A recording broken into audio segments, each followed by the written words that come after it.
Margot. Hi, sweet girl. Can we get clean again? I made it. Woo! Let's do a little quick tour. It's the entrance, okay?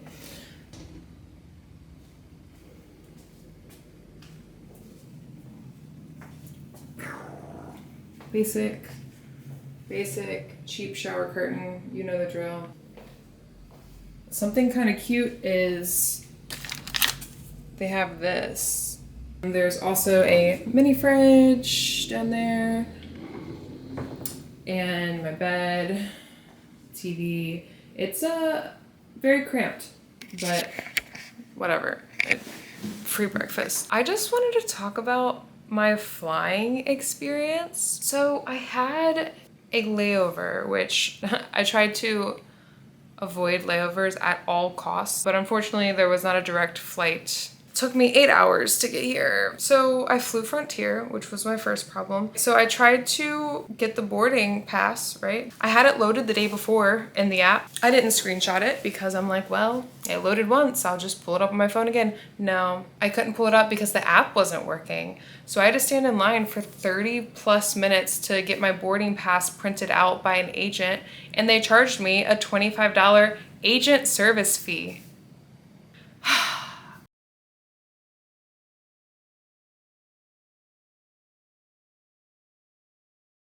Flight was delayed just slightly. We didn't take off on time. Okay, second flight. Second flight I feel like was worse because there was bag police like checking our bags, our carry-ons, to make sure that they fit the requirements. And my bag didn't fit the requirements. My bag is like overpacked because I'm not paying to fucking check a bag. Like, that's fucking stupid. So I just fit everything in a backpack. First flight, they didn't care, didn't check it. Second flight, people were checking, like Frontier staff were checking. I was in line and they're like, all right, put your bag in the container thing and see if it fits.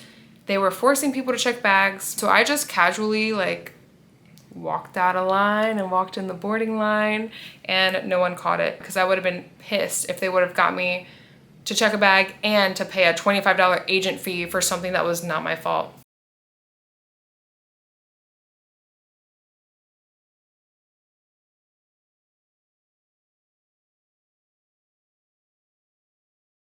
Not to mention, they changed my flight and I'm arriving like much later. So I essentially lost a night, like a few hours that I could have been out living my best life. But yeah, anyway, I'm done complaining. I'm here and I just want to avoid Frontier at all costs from this point on. I'm going to bed. Good morning. It's my first day in New Orleans. Flew in last night. Haven't really gotten to see anything, so I really want to check out this possum store. I love breweries. There's a brewery on that side of town, so I might try to walk over there. At some point, I need to go to Walmart or Target or some store because I forgot things, of course. One of the things I forgot was a comb. Yeah, my hair is not looking great. Need a comb. And then I see Third Eye Blind tonight. It kind of just hit me. I'm alone in New Orleans. And yeah, I say New Orleans, not Nolans. New Orleans. I don't know. That's how it's spelled, bro. That's how it's spelled. Don't come for me. So yeah, it just kind of hit me. Like I'm here alone. I think I'm gonna meet up with someone that I kind of know down here that I met on Twitter. That could be good or bad. I've never met them in real life, so they could suck. I could hate it. They could kill me. I don't know. Like 6 of my friends have my location, so if they do kill me, at least they can make a group chat, call it Find Alyssa, and they'll put the pieces together. Justice will be served. Probably. Hopefully. I'm getting kind of like emotional because it's like I did this all on my own and I've never traveled alone, and it's kind of cool that I can just be like, I want to go here. And then I just did it. It just really solidifies for me that I don't want kids. Like if I had kids, I could not do this. If I had kids, most of my income would be going to them. I mean, there's nothing wrong if you have kids and that's the life that you want for yourself, but it is just not something I want for myself. And I also just started getting like kind of emotional thinking about like how grateful I am that I have a job that doesn't suck, that allows me time off, and my boss is super fucking cool. I mean, when I go back to the office, I'm gonna have a lot of work to do. Like I'm only taking 3 full days off of work, but when I come back, yeah, there's gonna be some catch up. I'm just really, really grateful for the life I have built for myself. I'm totally content doing things alone, and like sometimes that's what you have to do. Like I said in a previous video, like I just can't wait around for people to be ready, and people are unreliable. Let's see where the day takes me. Goodbye. I'm back home, aka my hotel. So I Ubered to a possum store. It's a vegan owned, super cool vegan okay, listen, I've been drinking. It's a vegan owned store about possums and like anti-animal cruelty. But look how fucking cute this is. Isn't that adorable?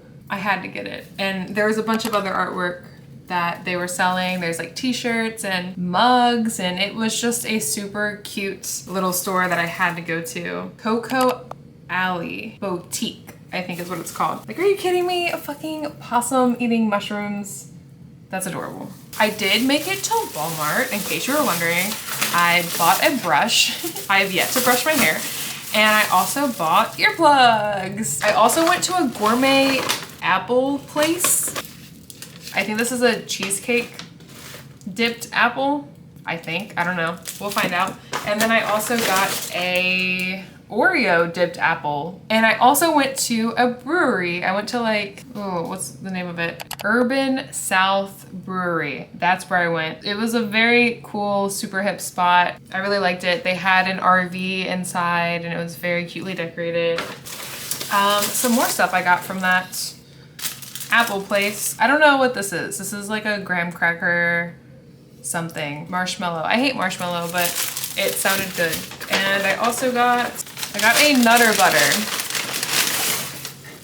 This is a Nutter Butter. I'm so excited to try everything. But anyway, I'm going to just chill out until the show and cry afterwards. But also if you Google tits on a tire, that's also the little, like, you know how when you get a new tire, there's those little tiny whiskers sticking out? Yeah. Like, those are also called tits on a tire. But also, I remember Paul, I just remembered this, him saying, you're about as useful as tits on a tire. So, I don't know, there's like at least 3 different meanings to tits on a tire. I changed in the comfy clothes. I meant to mention the Uber driver that just took me from my last location back to this side of town that I'm staying on. He's like, so what brings you to town? And I'm like, oh, I'm seeing Third Eye Blind. And he was like, no way, me too. And then we just started talking about Third Eye Blind. Well, long story short, he said his friend's girlfriend went to a Third Eye Blind show years ago and had a threesome with 2 of the band members. And then she told the boyfriend, and the boyfriend's like, what the fuck? And the boyfriend broke up with her. And then she was like, but it's a once-in-a-lifetime opportunity. So there's that. I'm just spreading rumors. Like, I don't know this guy. This is just what my Uber driver told me, okay? Hopefully I see Daniel, my Uber driver, at the show tonight.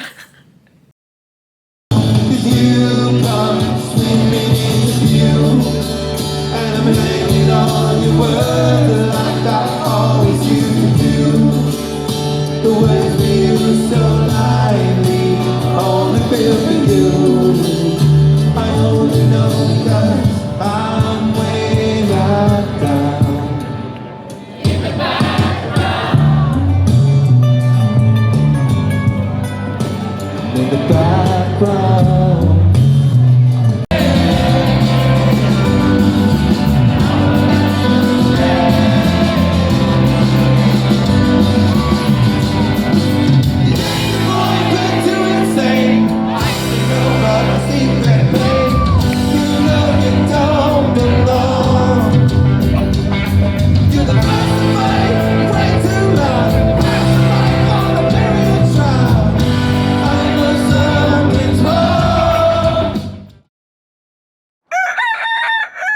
Good morning. It's day 2. I have my hotel breakfast. Oatmeal. I fucking love oatmeal. If I was on death row, oatmeal might be my last meal. And I have a bagel and hotel eggs, which hotel eggs kind of freak me out a little bit. There's just something about them. I don't know. I'm gonna eat them, but I'm skeptical of hotel eggs. I came back to my room because downstairs was just like super overwhelming. There's so many people and the breakfast space is not that big. So yesterday was a good ass day. I went and I saw Third Eye Blind with my Twitter friend. We met up and we drank a few hours before the show. I didn't want to get like super smashed because I want to remember seeing one of my favorite bands. I did cry. Are you surprised? I'm not surprised. It was just a really good experience. And guess what I got? I got part of their set list. I was only handed 2 pages. So there's like, this is part 2, and then there's part 3.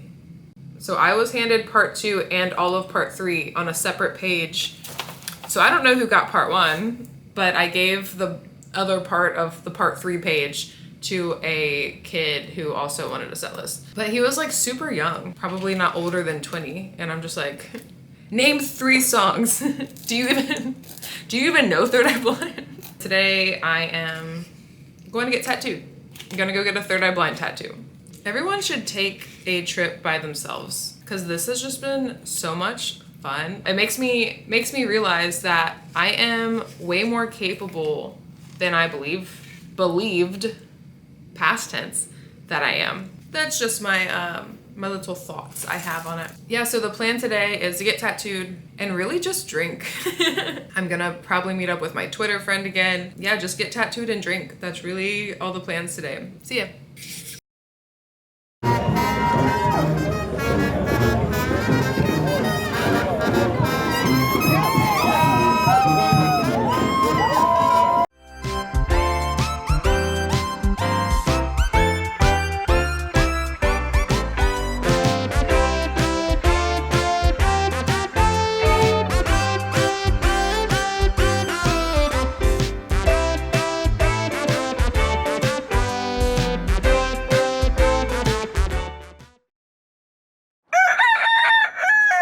I'm at some park in downtown. A little girl picked me a flower and gave it to me. Super sweet. Yesterday, like I said, I was gonna plan to drink all day.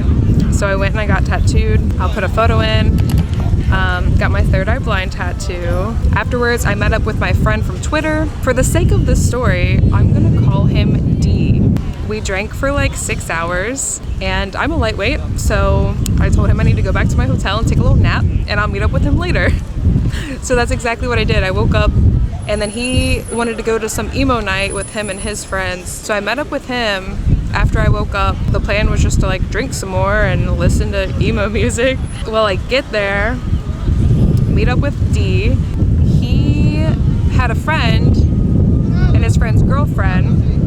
His friend's girlfriend's friend, another guy, and another guy. So there's like a group of people, but none of them really knew D that well except his original friend and the girlfriend. Everyone else was kind of like an acquaintance to him. And keep in mind, like, I just met him for the first time in real life yesterday, yeah. So we're listening to music, you know, I'm jamming to Paramore or whatever. I turn around and D's gone. And it's just me and his friend, the friend that knows him well, but he's gone for like 20 minutes. And then I look at my phone and he's like, hey, I'm doing blow in the bathroom, I'm almost done. And I was like, okay, like the fuck, bro? He comes back, but I know this dude has been drinking all day. I knew that he kept drinking even after I left. So he comes back and he's like leaning against the wall, but then I noticed that he's spilling his drink on his shoes and like it's getting on me, and I'm like, yo dude, are you okay? He can't really speak that well, and then he starts fucking falling down. All right, he starts like just sliding down the pole. His friend and another dude start like, they're holding him up, like they're just totally holding him up, like he can't stand at all. I'm telling the girls, you know, I'm like, hey, I don't fucking know what's going on, like I don't know how well you know him, but yeah, he just told me he did coke and ketamine in the bathroom. It was really scary. We all didn't really know what to do. We're trying to piece everything together. He can't really talk well. We all go outside with him and he like sits down outside and people are staring and like people are kind of concerned, and he sits down against the wall and we just essentially have to babysit him for like an hour and a half.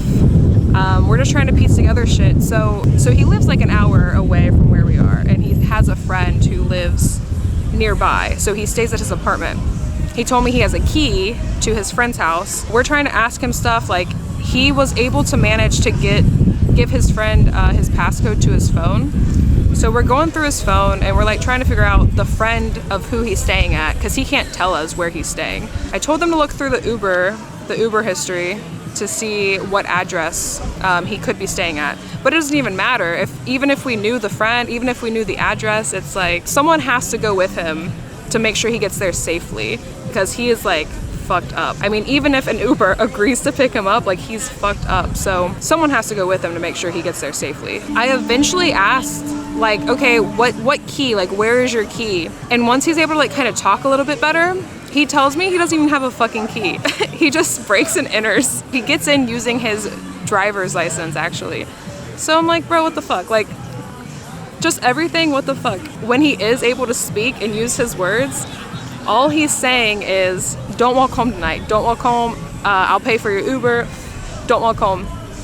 That's all he's telling me. And I'm like, I am not concerned about me getting back to my hotel safely. Like, I'm concerned about you getting back to where you're supposed to be safely. Yeah, it was a scary night. Definitely a party foul. But I have a flower, so